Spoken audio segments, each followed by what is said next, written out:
extremely impressed, because back in the 60s, nobody meant no crime.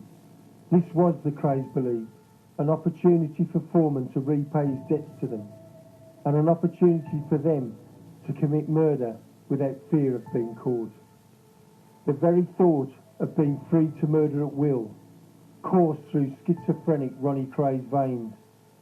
Nobody was now safe, and the Krays, backed up with Foreman's muscle and body disposal facility, believed that they could now not only control the East End, but the whole of London.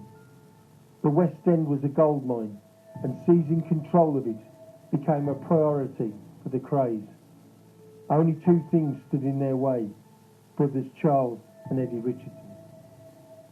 In the 60s, it was great, because when it was good, it was very, very good.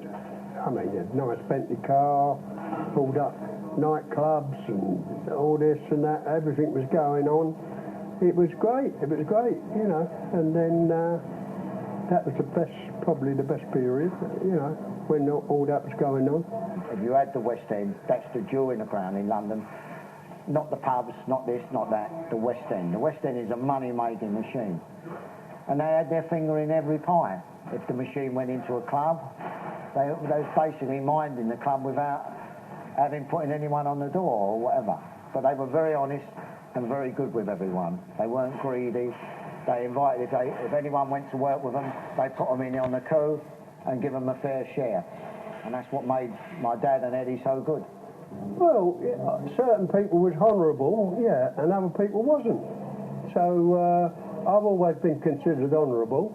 That's why I got a lot of opportunities and offered different things that other people wouldn't have ever had a sniff of. And they said the Richardsons didn't want to know the twins. Do you remember a time when there was a meeting where the Krays were saying to the Richardsons, look, we'll have a deal over this, and Eddie told him to piss off a bit there? It was in the scrapyard at Dog Kennel Hill in Camberwell. And Richardson said, we don't want to know about you twins. I didn't want, because they was getting too much business themselves. They were a rich firm, the Richardsons. So what was Ronnie saying to them? Let's cut the West End up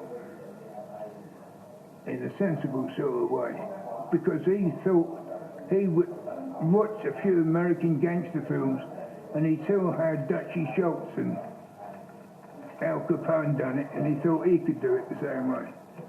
But Richardson wouldn't know. And he said, no, we don't want to know. It was sort of underlying rivalry. We never actually clashed in any way, you know. There was an animosity. They had a few little near fallouts in the West End, different clubs and things. What happened was the row.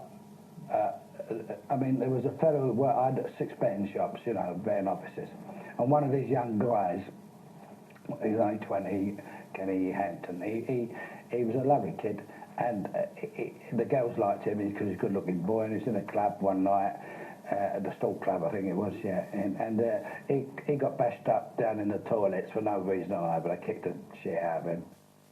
I find out that Eddie and Fraser and them had done, and the rest of the firm. So my brother George had the Red Salve Club up at Clapham Common.